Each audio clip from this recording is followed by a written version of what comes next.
Hello students, this is a presentation on word order in English. This will help you to do some of the exercises in the prescribed syllabus. Exercises like correcting sentences, pointing out the error and rewriting the sentences in correct English. Secondly, reordering jumbled words into meaningful sentences. And thirdly, paragraph editing, where you will be given a whole passage to edit and where each sentence is likely to have mistakes. So, we need to realize how important word order is, or how important it is to have a correct understanding of word order in order to be able to write and speak better. Unless we put the words in the right order, communication will not be effective. The right word order can create the right impact and convey the precise meaning of what you want to say, of what you want to communicate. And putting words in the wrong order will often lead to ambiguity. There will be a confusion, there will be lack of clarity, and you will end up with incorrect sentences. So it's very important to have an idea regarding word order. In other words, the way in which sentences are structured in English. So the first and the most basic rule we need to remember in English is that the standard word order is SVO, subject, verb, object. I am drawing a picture.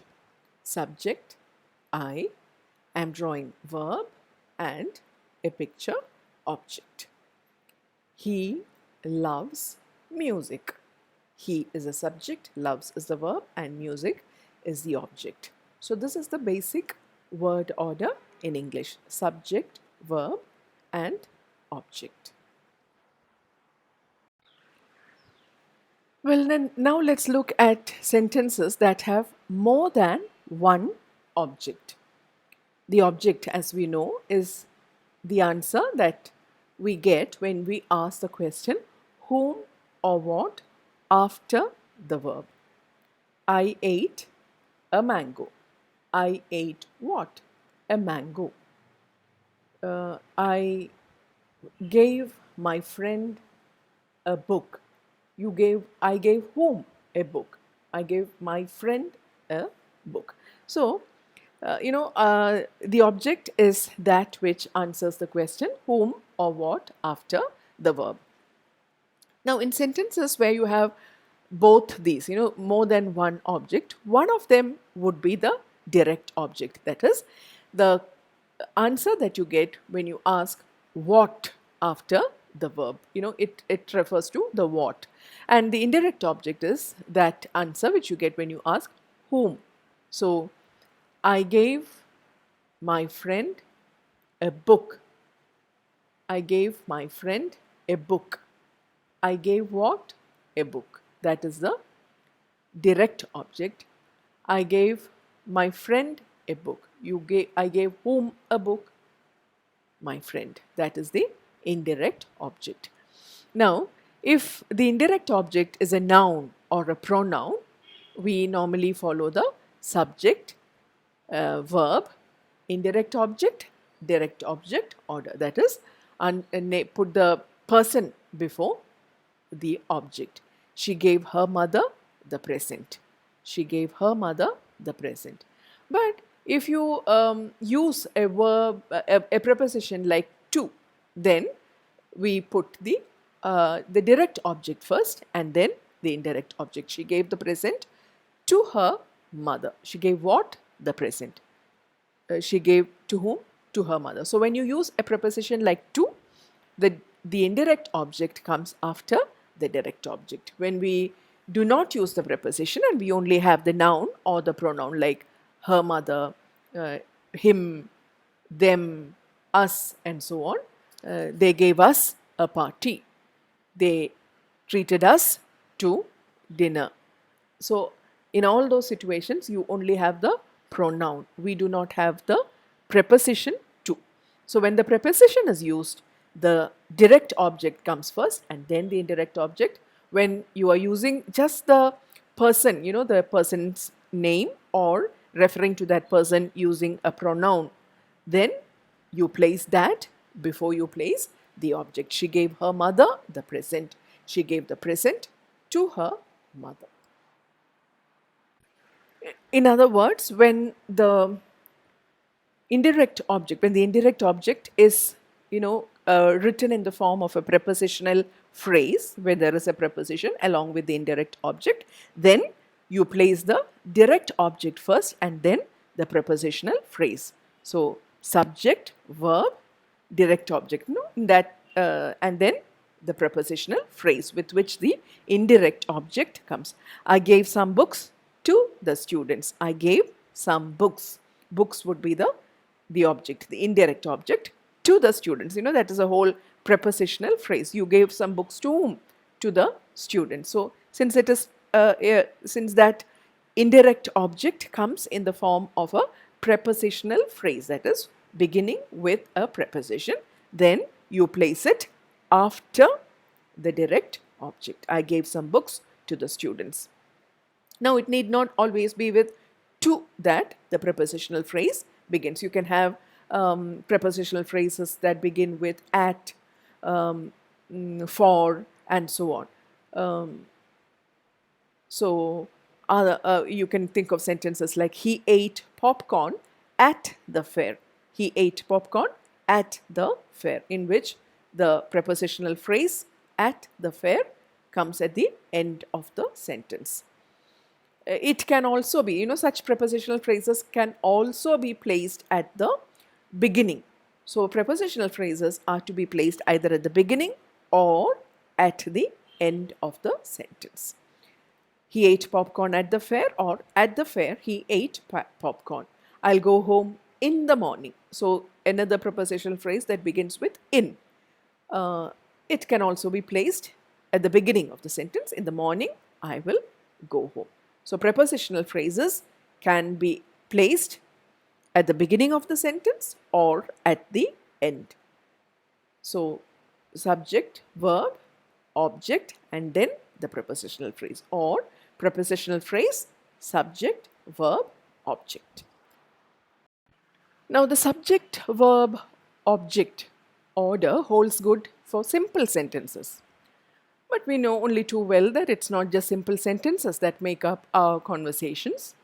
We move to other kinds of sentences: compound, complex, questions, exclamatory sentences, and different kinds of sentences. So, we need to have an idea about some of these patterns too.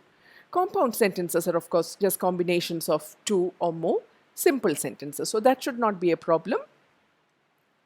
She gave me a book and I thanked her. She gave me a book is one simple sentence, and is the conjunction, and I thanked her is the next simple sentence. But in complex sentences, you have words and phrases that give you additional information and so on. Now, we could consider some sentences where you have, apart from the subject, verb, and object, other words that give you some information regarding place and time and so on. And it helps us to frame these sentences properly, or to structure the sentences properly, when we observe a few rules. Like, for example, the time phrase normally comes after the place phrase. In other words, the adverb of place, the adverb which gives you information regarding the place where the action takes place, is normally placed before the adverb that gives you information regarding the time when the action takes place. So let's look at the sentence. We meet the students online once a week. We, subject, meet, verb, the students, object. Now you have other words like online. It is an adverb there which gives you information regarding The place. Where do you meet the students? Online. And how often do you meet the students? Once a week. So, in sentences where you have adverbs of place and adverbs of time, remember to place the adverb of place before the adverb of time. We meet the students once a week online is rather clumsy compared to we meet the students online once a week. Place first and then time. Now, in certain sentences, we can use the adverb of time at the beginning of the sentence, before the SVO, before the subject itself. SVO, before the subject verb object pattern, before the subject, we can place the adverb of time, especially when it conveys information regarding frequency, and words like every, early, late, and so on. No, I'm sorry. We do not use it for early and late. Words like every, this month, next month, and so on. So, adverbs that convey, adverbs of time that convey frequency may be placed at the beginning of a sentence. Like every Sunday, we go to the beach. Next month, we will go to Chennai. Last year, we went to Chennai. So, such adverbs which convey frequency or adverbs of time may be placed at the beginning of the sentence. If you have adverb of place and adverb of time, it is always better to position the adverb of place before the adverb of time. So the adverb of time is normally placed either at the very beginning or at the end of the sentence. Well, adverbs, as you know, are words that modify verbs, adjectives, or other adverbs. And they normally give us information regarding the time, information regarding the manner, and the degree of a particular action. Normally, you have adverbs that end in suffixes like ly, slowly, quickly, and so on.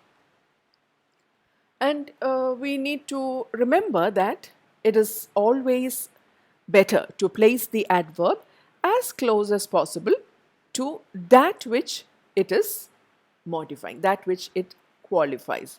It gives you information either regarding the verb, the adjective, or the adverb. So try to place the adverb as close as possible to that word which it modifies. It could be either just before or just after. Now, when we have adverbs that qualify adjectives, the adverb should come first. Adverb and then the adjective which it qualifies. The dog was extremely hungry. Now, hungry is the adjective there. It gives you information about the dog. And you have a word like extremely which modifies that hungry. And you observe that it is placed before hungry. The dog was extremely hungry. He drove very fast. Very fast. Then, when you're modifying a verb, an adverb should normally follow the word. It normally comes after the word that it modifies. The dog ran quickly. She sang loudly. Sang loudly. Sang is the verb, loudly is the adverb. So, adverb normally comes after the verb and before the adjective that it qualifies. Now, there are some adverbs, especially those that express frequency, probability, and so on. They normally are placed before the verb. Okay? You must always knock before you open a door. Always knock. Always is the adverb and it is used before the verb knock. It will probably rain today. It will probably rain today. So, you place it in such a way, the modal auxiliary, then the adverb, and then the verb. Modal auxiliary will, the adverb probably, and then the verb rain. Okay, otherwise the adverb comes after the verb.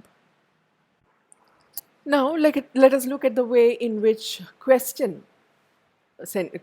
or interrogative sentences are structured. You know, the word order for interrogative sentences is auxiliary verb plus subject plus verb. Auxiliary verb first, then the subject, and then the main verb. ASV. For example, can he cook? Can is the auxiliary verb, he is a subject, and cook is a verb. Does your cat like fish? Does your cat, does is the auxiliary verb, your cat is a subject, like verb, and fish is the object. Does your cat like fish? Are you burning the paper? Are auxiliary verb, you is the subject, burning main verb, the paper object. So the questions take the structure of auxiliary verb, subject, and verb. Are you traveling? Are you traveling? That is the right way in which you frame the question. You don't say you are traveling. You know, that is not strictly a question. It is just a statement which is asked with a rising intonation in order to make it sound like a question. But technically, it is a statement. Whereas this is, these interrogative sentences take the structure of using the auxiliary verb first, and then the subject, and then the verb. Do you know the answer to this question? Do you know? Do auxiliary verb, you subject, know is the verb, and then the object, the answer to this question. So in questions, remember to use the auxiliary verb before the subject and the verb after the subject. We may have sentences where you have just questions, where you have just one verb. Sentences, questions that begin with interrogative pronouns. For example, who are you? Who is the interrogative pronoun, followed by the verb, are, and then the subject. So the verb comes before the subject. When there is an auxiliary verb and a main verb, the subject comes in between the two. Auxiliary verb, subject, and then the main verb. But when there is only one verb, it comes before the subject. Who are you? Who is it? And so on. When you have the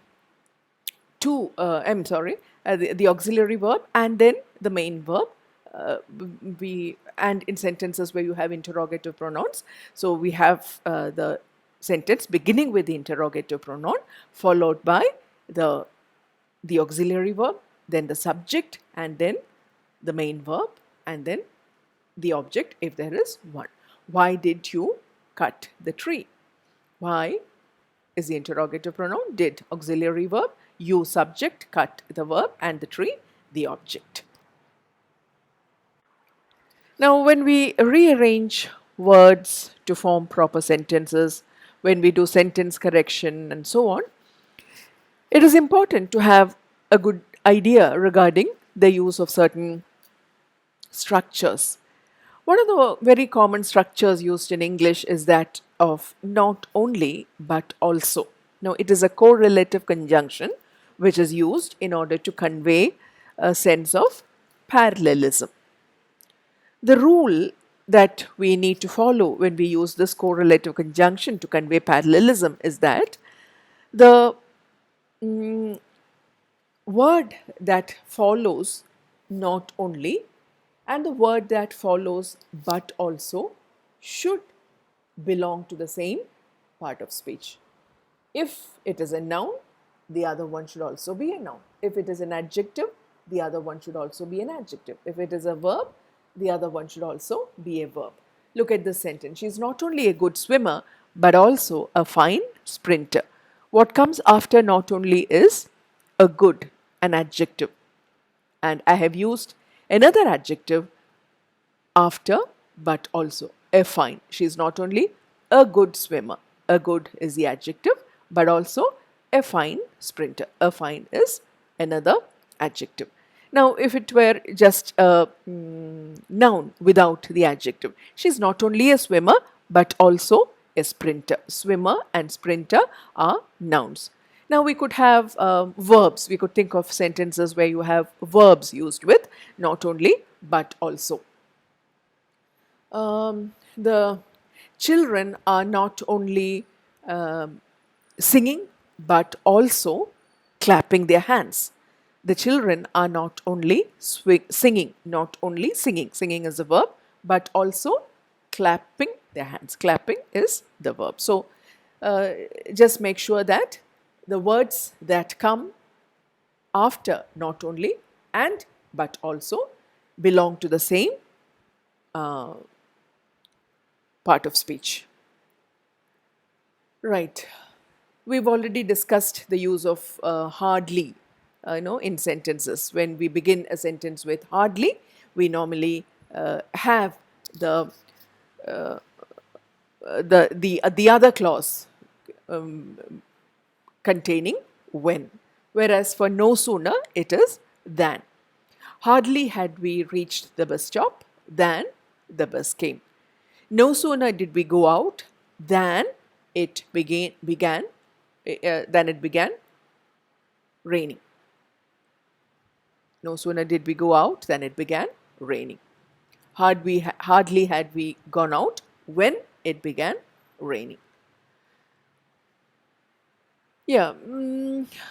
Now, when we rearrange words to form sentences, it's also good to have an idea about the positions where certain words come. For example, when you find words like I, he, she, it, and they, we, these subjective pronouns in among the group of words, we can almost certainly be sure that the sentence should begin with one of these subjective pronouns. So these pronouns normally always come in the very first part of the sentence. The sentence begins with these subjective pronouns, whereas we might have objective pronouns. So, and when we see words like me, her, him, them, and us among the jumbled group of words, we can be sure that they take not the position of the subject but that of the object. So they are objective positions. She gave me a book. She is a subjective pronoun. Gave me. Me is the objective pronoun.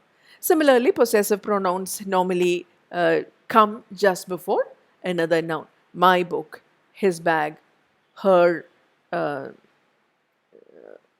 book, and so on. So possessive pronouns. So these choosing spotting the pronouns and the category to which they belong, whether they are subjective, objective, possessive pronouns, or pronouns that help, interrogative pronouns, and so on, will help us to place them correctly, so that we get an idea as to how to begin and how to put the words in the right order. So these are just some of the rules. Again, as has been already mentioned, we just cannot learn these rules by heart. What we need to do is to listen to good models of English, read good models of English, so that the word order comes naturally to us. The more we listen to good models, and the more we read good models, the better will we be able to frame sentences in the right order. Okay.